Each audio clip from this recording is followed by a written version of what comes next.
ప్రియమైన దేవుని పిల్లలారా, ప్రభువైన యేసుక్రీస్తు వారి పేరట మీ అందరికీ వందనాలు. ప్రభు పేరట మీ అందరికీ శుభములు, దీవెనలు కలుగునుగాక. ఈ ఉదయకాలం పరిశుద్ధ గ్రంథము నుండి దేవుని వాక్యాన్ని చదువుకుందాము. కీర్తనల గ్రంథము 29వ కీర్తన 11వ వచనం. యెహోవా తన ప్రజలను బలమును అనుగ్రహించును. యెహోవా తన ప్రజలకు సమాధానం కలగజేసి వారిని ఆశీర్వదించును. దేవుడు తన మాటలు మన కొరకు దీవించునుగాక. ఆమేన్. ప్రియమైన దేవుని పిల్లలారా, అప్పుడే వచ్చిన భయంకరమైన ఉరుములతో కూడిన గాలి తుఫానులో దావీదు యెహోవా స్వరాన్ని విన్నాడు. పెద్ద సుడిగాలిలో దేవుని శక్తిని చూశాడు. ప్రస్తుతానికి అంతా సద్దుమణిగిపోయింది. చల్లని వాతావరణం అలుముకుంది. ఆ సుడిగాలి వచ్చిన వెళ్ళిన దారిలో జరిగిన బీభత్సాన్ని దావీదు వర్ణిస్తున్నాడు. భూమిని, ఆకాశాన్ని ఒక కుదిపేసిన అంత గొప్ప శక్తిని దేవుడు తన ప్రజలకు అనుగ్రహిస్తానని వాగ్దానాలు చేస్తున్నాడు. గురి తప్పకుండా లక్ష్యాన్ని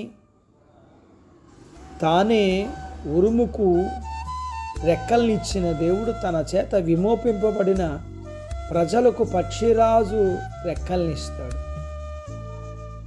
తన స్వరముతో ప్రజలను అతలాకుతలం చేసిన దేవుడు తన పరిశుద్ధులు శత్రువులను గడగడలాడించి తన ప్రియులైన బిడ్డలకు శాంతి సమాధానాలు ఇస్తాడు. మనకు దేవుని బలం అండగా ఉండగా ఎందుకు నీరసంగా ఉండాలి? దేవుని శాంతి మన స్వంతం అయినప్పుడు ఎందుకింత బాధపడాలి? సర్వశక్తుడంతైన దేవుడు క్రీస్తే మన బలం. ఆయనను ధరించుకొని పరిచర్యలో సాగిపోదాం. ప్రభువే మన శాంతి. ఆ శాంతి మనకు సొంతమైనప్పుడు ఎందుకు బాధపడాలి? ఆయనలో ఈరోజు విశ్రాంతి తీసుకుని మన భయాలకు అంతం చెబుదాం. ఆయనకు మన శక్తి గాను శాంతిగాను ఇప్పుడు యుగయుగములు కలిగి ఉండడం ఎంత ఆశీర్వాదం. సుడిగాలులు వీస్తూ ఉన్న సమయంలో తుఫాను మీద సంచరించే దేవుడు మన శ్రమలనే సునామీ మీద అధికారం గలవాడు. త్వరలోనే మనకు శాంతినిచ్చే దినాలను మనకి పంపిస్తాడు. తుఫాను రేగితే అందులో నిలబడేందుకు కావలసిన బలం మన దగ్గర ఉంది. మంచి వాతావరణం మన చుట్టూ ఉంటే దేవుణ్ణి స్తుతించే పాటలు మన దగ్గర ఉన్నాయి.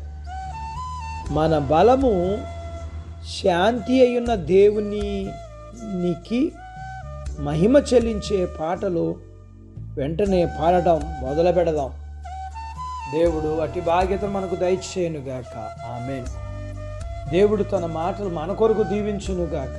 ఆమేన్. ప్రార్థించుకుందాం. నాతో పాటు ఏకీభవించండి. మమ్ములను మిక్కిలిగా ప్రేమించిన మా ప్రియ పరలోకపు తండ్రి, మీ పరిశుద్ధ నామమును బట్టి మీకు వందనాలు. ఉదయకాలం మీ పాదాల దగ్గర మీ లేఖనాన్ని మేము నేర్చుకోవడానికి సహాయం చేశారు. నేర్చుకున్న లేఖనపు సత్య ప్రకారం బలవంతుడు అయిన దేవుడు అయిన నీవు మాకు బలమును అనుగ్రహించి శాంతి సమాధానమును ఆశీర్వాదములు ఇచ్చే దేవుడుగా మీకు వందనాలు చెల్లిస్తున్నాం. మీ పిల్లల్ని దీవించండి. చిన్న బిడ్డలను, యవనస్తులను, వృద్ధులను, స్త్రీలను, పురుషులను దీవించండి. వారి చదువులు, ఆరోగ్యాలు, ఉద్యోగ ప్రయత్నాల్లో విజయాలు ఇవ్వండి. ఉద్యోగాలలో ప్రమోషన్స్ ఇవ్వండి. చేతి పనులు, వ్యాపారాలు, పొలాలు, పశువులను దీవించండి. వివాహాలు కానివారు కావటానికి, గర్భఫలములు లేకున్న వారికి ఇమ్మని, గర్భఫలములు కలిగిన వారికి సుఖమైన ప్రసూతి ఇమ్మని, ప్రసూతి అయిన తల్లి పిల్లలకు ఆరోగ్యాలు ఇమ్మని, మీ పిల్లల అవసరాలు, సమస్యలు, బలహీనతలు, రుణాల నుంచి విడిపించి మీ పిల్లల్ని మీరు దీవించమని యేసు ప్రభు వారి పేరట స్తుతించి ప్రార్థించి అడిగినవన్నీ పొందుకొని ఉన్నాము తండ్రి. ఆమెన్. దేవుడు మిమ్మల్ని దీవించునుగాక. ఆమెన్.